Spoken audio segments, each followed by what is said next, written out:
Hey guys, Ramsey here. Welcome to another video. Today we have a review. Well, it's really an early impression video because I've only had a chance to wear this as my scent of the day 2 days. I wanted to do this video yesterday because this fragrance is so rare and limited. There's only 75 bottles made for the entire world. And this fragrance is called Chengmen, and it's by the House of January Scent Project. And one thing about John Biebel, I will tell you, is his fragrances are full of life and color, and the box and presentation really displays that. This color green is actually perfect for the fragrance itself. And so this is the inside and the packaging. And again, John Biebel is huge on art. If you've seen some of my old sort of January Scent Project videos, I've shown some of those different artworks. I'll show you some later, potentially, if we have time. But he always does this sort of artwork here that's supposed to represent the scent in some way. And so you can kind of see this is the artwork that he included inside. Very Asian, specifically Chinese. There's a very interesting interview on his website that's linked to his blog that he did with sort of a Chinese history major. And they talk about the history of China as he was creating this scent. Very, very interesting interview. I had a chance to read it. And along with this scent, there is a limited edition print sort of poster that he did, and he signs each one. And I think these are $50 if you want to include it with the perfume. But one thing that I should get out of the way, because I know this is very important, is this bottle was sent to me for free. So he sent me this as a gift. He said, say whatever you want about it. And he said the same thing whenever he sent me his sample set. Say whatever you want about it. And I will tell you this. You know, this is not a sample that he sent me. This is not a sample for review, as some channels like to say. This is a bottle that he sent me. So I do feel like I need to disclose that. This was sent for me for review. Well, he said, say whatever you want, but I'm obviously going to review it because there is no review of this on YouTube.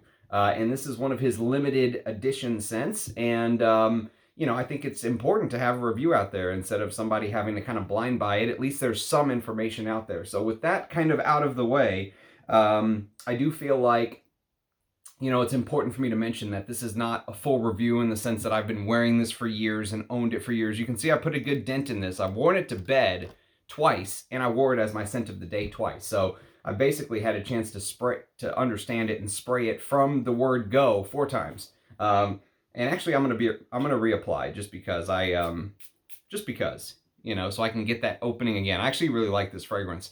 Now that being said, this is a green oud fragrance. It's a green oud floral fragrance is how I would probably describe it.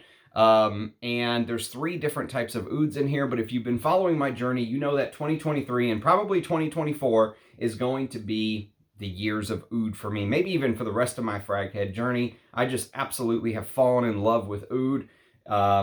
And oud is an ingredient that I feel like takes a little while for people to get used to understand and get used to and appreciate.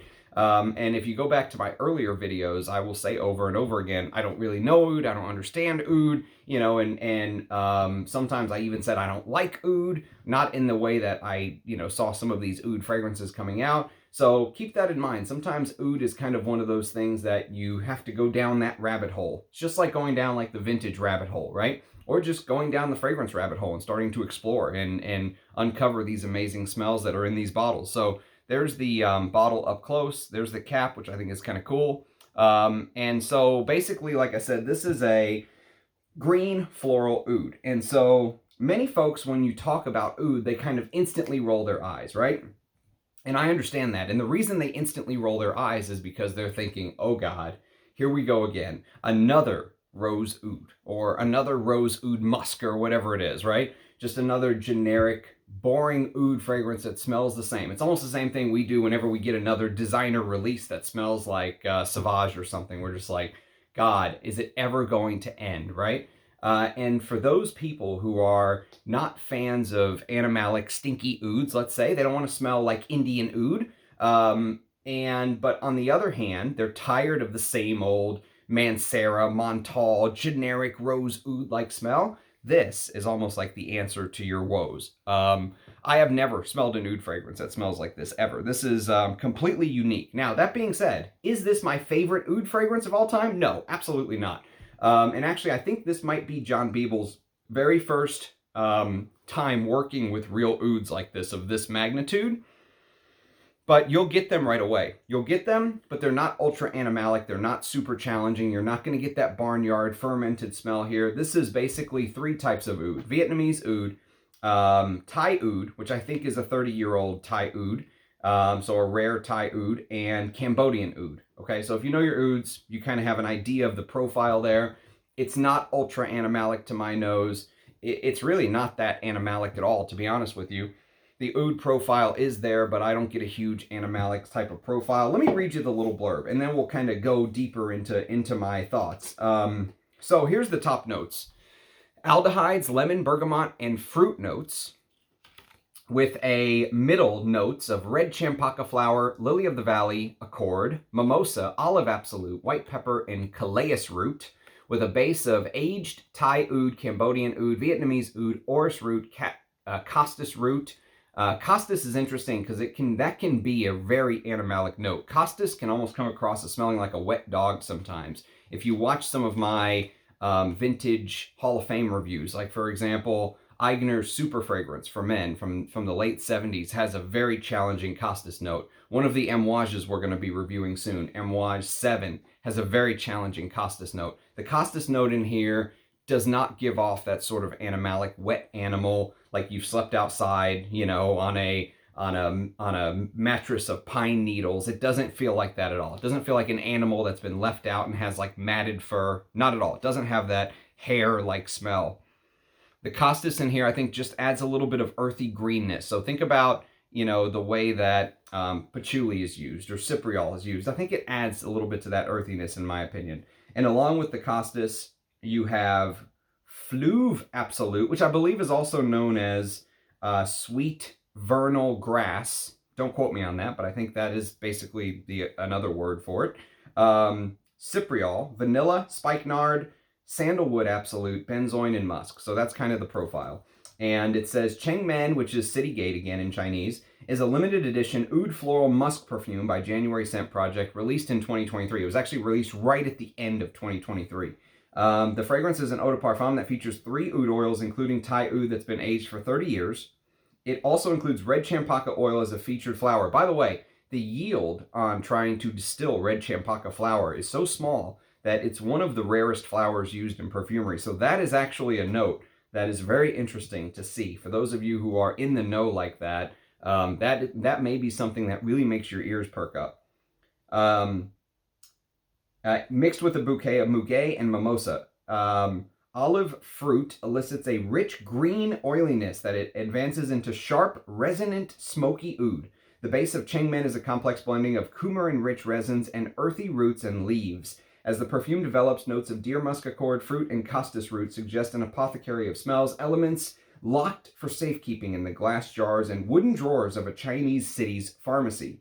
Chengmen is a perfume of contrasting textures, fruits, flowers, woods, dried roots, and rhizomes. It is a description of the potentiality stored within vital botanicals, a metaphor of a thriving city that hums and buzzes behind the protective gate of an ancient surrounding wall.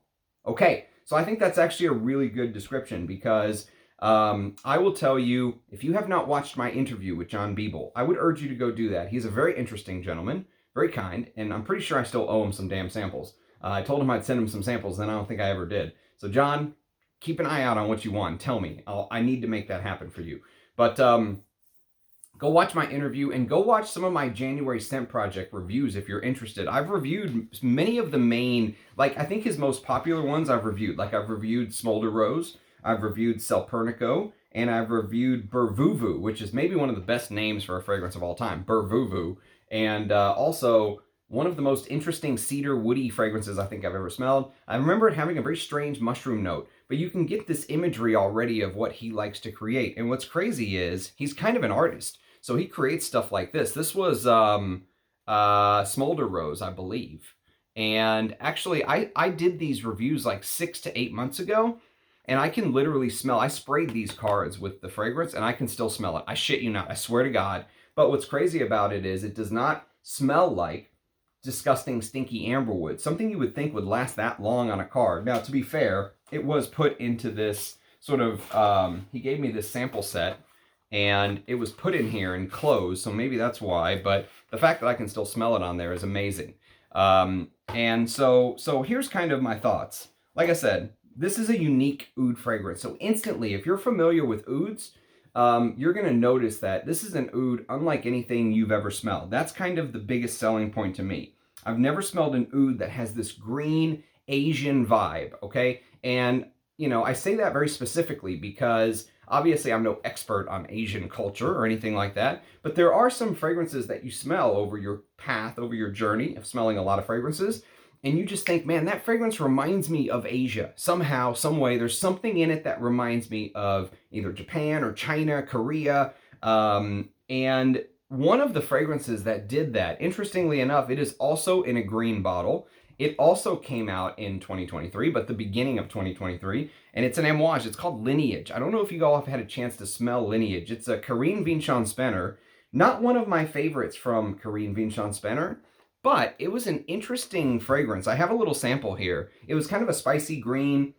It had this very fenugreek, you know, there was a, some people say fenugreek has this baby throw up like smell, but there's something in it that reminded me, I don't know what it is, something in it that just reminded me of, you know, this Asian culture. You know, maybe like, if you've ever had, I used to buy like some shampoos from this woman who used to cut my hair. She was Asian. She ran a shop, and she used to get this shampoo from Asia, and I cannot remember the name of it for the life of me. I really tried to, but there's something in some of, like, you know how many of the smells in the United States, for example, if you're trying to like clean, orange blossom is seen as like cleaning smell here in America. That's why you don't get a lot of like perfumes that have orange blossom overdose, because Americans associate them with cleaning agents, right? Well, there's just something in this sort of makeup of you know, this scented, and I'm sure it's probably some big flavoring house, but they've scented the shampoo for the Asian market different from the way that they scent for, shampoos for, let's say, what you buy in America, right? There's just something about Lineage and something about Chengmen that instantly just reminds me of Asia. And maybe I'm just falling prey to the marketing. I mean, it has Chinese writing right there on the front, right? But there is definitely something that in both of these just instantly reminded me of, let's say, reminiscent of Asian history, right? Somewhere along that line, Asian culture and history. You definitely get that. And so Lineage, they don't smell the same at all, but they both remind me of Asia in some way, somehow. And so it's interesting because at the top of Chengmen, you'll notice that there's a fruit note listed. Now, I don't get that fruit note, not in the literal fruit note sense, not in the sense of like pineapple like Aventus, or apple like Promise, or, you know, raspberry like the Moon, or nothing like that. I don't get like a traditional fruit note or fruit medley or anything like that. But what I do get is it's almost more like the oud profile that you're smelling feels fruity. It's almost like the Cambodian oud, the Thai oud, give off a little bit of a fruity feel through the oud, okay? And so a lot of the descriptors that I've used for oud over the years, especially over the last year, as my oud knowledge has grown, and my love of oud fragrances have, you know, also really grown. And that's thanks to people like Russian Adam and trying Ensar ouds, and, you know, Sherwood, the recent Sherwood, which was also a limited edition, 50 fragrances for the whole world. Ambrosia was such a treat. You know, smelling the ouds and fragrances like that really made me fall in love with the oud profile. And if you've heard me talk about those oud fragrances, you'll hear me use things like lacquered wood, you know, or this like fermented wood, you know, or fertilizer chips, right, for animalics and stuff like that. The oud in here doesn't have a lot of those descriptors, right? So if you've heard the way I've described oud in other, let's say, oud fragrances, many of those you're not going to find. You're not going to find like hardcore burning oud chips here. It's not super smoky, although it is ever so slightly smoky. But what you get is you get an oud that gives off a very floral, and fruity profile. Now, that florals in here may come from that red Champaka, which honestly, if you really twisted my arm, yes, the ouds are the star of the show. But that red Champaka note, man, that is absolutely stunning in here. And no way in hell would I ever, if you pinned me down and said, quick, Ramsey, your most favorite notes, go. Red Champaka would probably be like 1,850th, right, on the list. But it is damn impressive here. I will tell you that right away.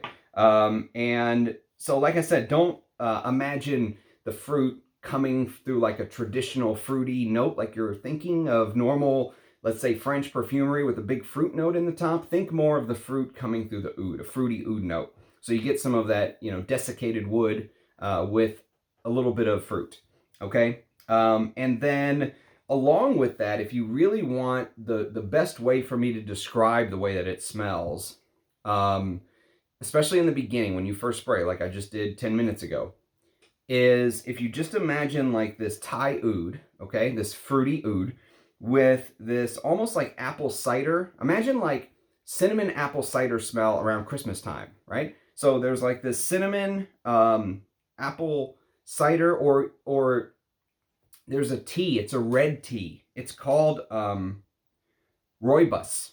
Rooibos. It's actually spelled Rooibus, rooibos. And rooibos is supposed to have this very creamy, red, rich, almost like suede tea-like texture. Very herbal tea. There's a feeling of that. And it's interesting because that tea note can be coming from multiple places. It could be coming from the Champaka. That can be tea. There can be tea-like vibes from Champaka. There can also be tea-like vibes from the oud. Sometimes oud gives off these little facets, but just imagine once that red Champaka really takes over, it is vibrant. I mean, it's like my shirt. I'm looking at it here, and I didn't plan this, but just imagine this very vibrant, heady, very red, deep, heady, aspect of the floral note really tends to shine through. And it is a contrast. In that little blurb that I read you, he mentioned that this fragrance can sort of be thought of as a fragrance of contrast, and it absolutely is when you think about it, because on one hand, there's this bright red, I mentioned red tea even earlier. So just imagine on one hand, you have this red, sort of vibrant, cinnamon, heady, floral, musky, sweet, nectar, viscous smell, this heady floral, right? And on the other side, you have these green notes, which I said it was a green fragrance, but I didn't really emphasize it. It really feels, when you spray it, especially when it first hits your skin, to me, you're like, wow, this is a green oud. I mean, look at the color combination that he chose, right? This is a green oud. And, many, I think, perfumers and houses and the public in general, I think, struggles with what they want mixed with their oud. You always hear people say, I want rose oud, I want smoky oud, I want animalic oud, I want frankincense oud, I want musky oud, I want, these generic type of things that people throw out there, right? I want honey and oud, I want, right? But very rarely do you get a green oud. I mean, just to me, the oud sometimes in the fragrance can smell green, but very rarely do you get like a green fragrance, right? When you think about green fragrances, what comes to mind? For me, it's the perfume of the 70s. It's things like Private Collection and Chanel number, I just drew a blank. Chanel number 19 and stuff like that. It's been a long day. It's almost 9 o'clock at night and I worked all day. I am a working ram, I'll tell you that. And now I'm doing the video for you guys. So, Chanel number 19, right? That green chypre feel, okay? And so very rarely do you get a fragrance that embodies that green texture with proper oud, right? And this is real oud that John was working with here. This is his first foray. I don't know if he's used slight little bits and pieces of oud in other of his compositions, but this is the first time where large amounts of expensive oud were used, okay? And so there is definitely that contrast between the red Champaka, which has some of the fruity and tea aspects in it. Champaka as a floral note does have those aspects as well, contrasted with some of the things I just mentioned on the green side. And so that fruitiness is very interesting. And if you blend it with a bit of smoke from the oud, and this very earthy woodiness is really, it's a very tough fragrance to describe, but it's kind of like this earthy woodiness that ends up coming through in the base. And then if you take all of that earthy woodiness and what I tried to describe with the red champaca, the greenness over here, and you just imagine this Chinese apothecary, think about this Chinese wet market, this Chinese flea market, you know? Like, think about a market in China where weird stuff is sold. I don't know, like a crab in a vending machine, or chicken feet, or, you know, I don't know what kind of weird things they sell in some of those markets, but just imagine in your head whatever some of the weirder things are. And then imagine that you're obviously not smelling like chicken feet, okay, in this fragrance. That would be disgusting. It would be unique, but it would be disgusting. But somehow John Biebel took some of these very strange aspects, like olive absolute, okay? Olive absolute. Very rarely do you get an olive note in a fragrance, to be perfectly fair and frank. I can think of maybe one fragrance in my collection that has an olive note. Here, I'll show you. I'll show you off the top of my head what it is. The fragrance that has an olive note that I'm thinking of is Trussardi's Python Uomo, which I'll review one of these days. This is a summer fragrance through and through. It's kind of a boring, it's probably my least favorite Trussardi, to be honest with you. But it does have some strange notes, like olive. But the olive here is more like a Mediterranean olive. The olive in Chengmen is like an olive that is dipped or fermented in like your barber's blue antiseptic jar that he or she holds her combs in, right? That's like what you get. You get this strange sort of hydrogen peroxide antiseptic. He mentioned that it was the verbiage that he used in his descriptor is that he mentioned it's oily, and it's sharp and resonant, and it contrasts with that smoky oud. And there definitely is an oiliness here, but I think there's also like an antiseptic feel. And that antiseptic feel somehow brings you to this Chinese apothecary. I don't know. I have no idea how it all works. Like I said, it's a very unique fragrance. And the unique factor on this is probably like times 100, honestly. And so I would urge you to check out my other January scent project reviews, because if you really, no matter what I say in this review, if you really want to get, I think, an idea of the brand, honestly, go watch my reviews for Smolder Rose and Selperniku and Bervuvu, and I'll still review. There are others that I have that I never reviewed. Not individual reviews anyway. So, for example, there's Gong. I remember I talked about it on my live stream. I never reviewed it. There's Denudist.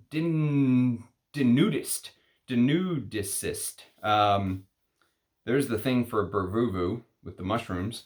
There's Horla. I'm telling you, I can smell all these because I sprayed them all. I can smell the base of all these fragrances after 6 months. It's crazy. Elder Antler, right? I mean, look how vibrant the colors are on some of these. And that is really kind of you get some of that, but with an oud, with some of the strange, interesting things that I mentioned. So this really does fit. You can really tell that John Biebel has a vision, and he's able to visualize it and put it on paper. I mean, he's able to create stuff like this and give you kind of an idea of what, and look at this contrast. I mean, the blue and the white, the piece of oud, I assume that's oud, it must be oud. The kind of cool Chinese writing. And you can really see with each release, he has a vision. And that vision is actually so visual and alive that he put it on paper, right? And so Chengmen, for me, what's really crazy about this fragrance is, even though it's extremely hard for me to describe, I think I did a decent job of describing it. I don't necessarily think I did a good job, but I think I did a decent job of describing it. It mentally and visually, and when I wear it, it takes me exactly to where John Biebel is trying to take me.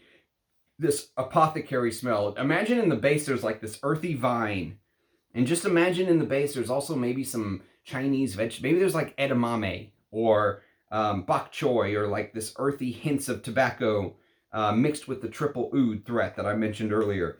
And the muskiness from the champaka blends into the muskiness in the base. There's like this deer musk accord in the base he mentioned. There definitely is a musky base, but there's also a very woody base. And there's this buttery orris butter, which is a very buttery, by the way, like real butter. Like it literally smells like butter in Selperniku, if I remember.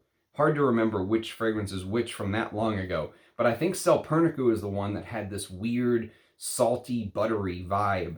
You know, there's almost a little bit of that in the orris butter in the base here, but with lots more woods and you know, the smoothness of sandalwood and the different interesting facets of the ouds here. So yeah, it's interesting because if you are familiar with some of the oud fragrances I've been reviewing on the channel lately, one of which I reviewed, which I made sure to tell everyone, and it's not like you can go buy a bottle anyway, but if you're one of those people who are like, man, I'm going to hunt down one of these rare, hard to find oud fragrances, Centauri Fragrances made a fragrance called Chambeau. And I really enjoyed Chambeau, but it's not my kind of oud fragrance. My kind of oud fragrance is challenging and harsh and animalic and all that stuff, right? Like Arise Ladore's Oud Zen is like a perfect example. If you were like, Ramsey, you can have one oud fragrance you don't have in your collection, go. It would probably be the original Oud Zen, Oud Zen from Arise Ladore. I love the contrast of like the animalic castoreum mixed with the oud, right? This fragrance, and in some respect Chengmen, I just mentioned these because this uses a lot of rare Ensar ouds, which I reviewed Chambeau on the channel, so you can go check it out. Peter said he sent me his last sample of this, so I was like, man, I have to review this for everybody. But there's a lot of floral-like ouds in here. There's a lot of ouds that give off fruity notes in here. And even though these two fragrances don't smell the same, they both kind of use oud in a similar fashion, but this leans towards the Asian market side of things. There is this feel that really takes you to China. I would like to know, if I could ask John Beeble one question, it would be, what era of China does this take you to? Because Chinese history is so vast and varied. I mean, you'd have to go back thousands of years potentially. You know, their history goes back, I don't know, 1,500 plus years, 2,000 years. Chinese history is absolutely crazy. It's like a world onto its own if you ever want to get into it.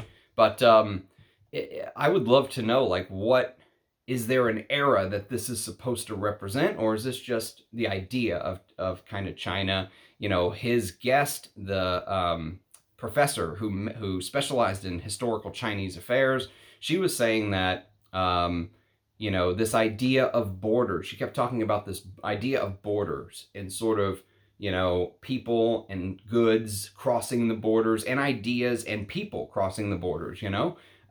And with the internet, of course, that makes it a lot easier. Someone in China could be watching me talk right now. YouTube could be translating my English, and they're sitting there reading it, right, in Chinese.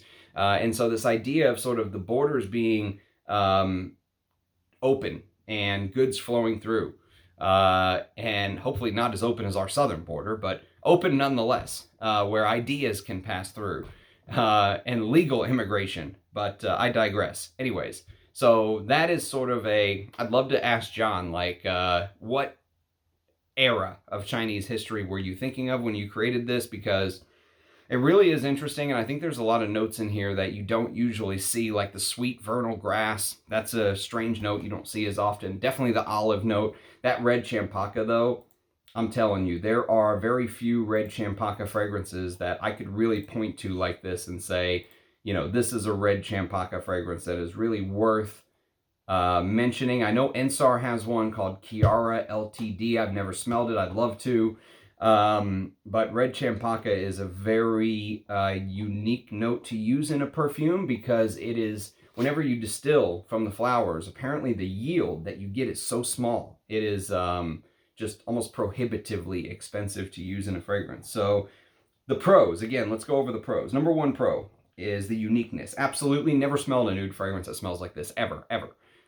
Because of the floral champaka, maybe you could say that this leans towards some of those older Bortnikovs, but this is definitely a January scent project. It's not a Bortnikov or anything like that, but because Bortnikov loved playing with those florals, you know, that could be something to mention.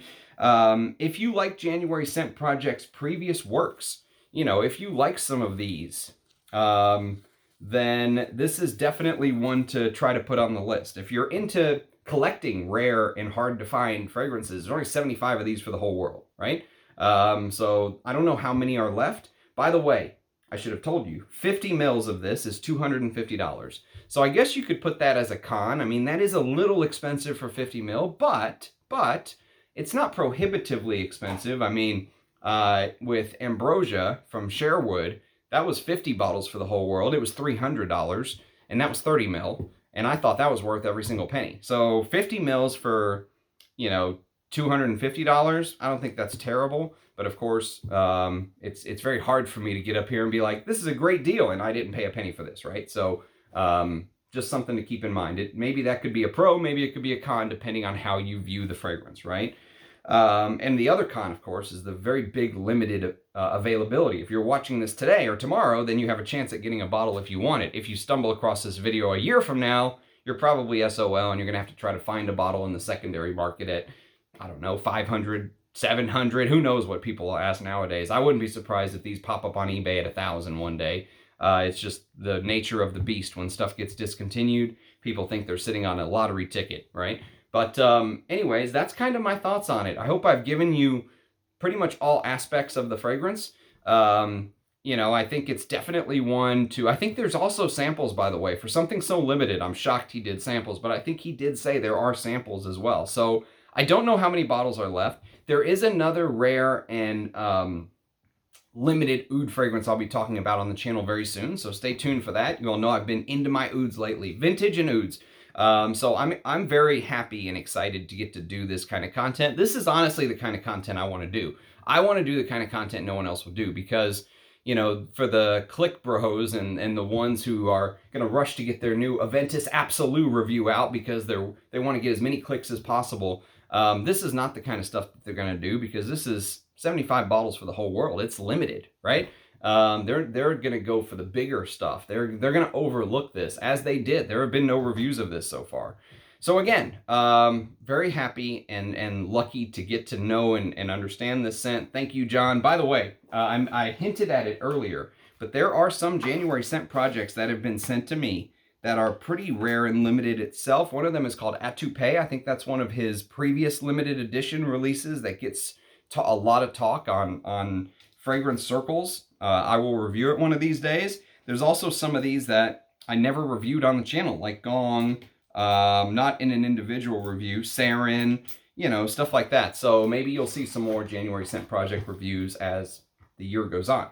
So anyways, thank you, John, for the signed picture and the bottle. I very much appreciate it. Thank you for watching. If you are one of the lucky ones to have snagged a bottle of Chengmen, do let me know what your thoughts are. I would love to hear your opinions, and also just on the brand in general. So as always, I appreciate everyone watching, commenting, subscribing, liking, all the stuff I usually don't say, but it is very much appreciated. Sometimes I will accidentally stumble upon my analytics and just kind of click around and look at stuff. And it's always good to see the channel kind of going in the right trajectory, going in the right direction, you know? I think we've grown a lot. I think there's a big demand for this type of content out there. Just my 2 cents, my opinion. I think watching some of this lifts people up. I know it lifts me up when I watch a review on YouTube, or if I'm sitting in the house by myself all alone and, you know, you listen to somebody on YouTube that you've been listening to forever. It's like listening to a friend, right?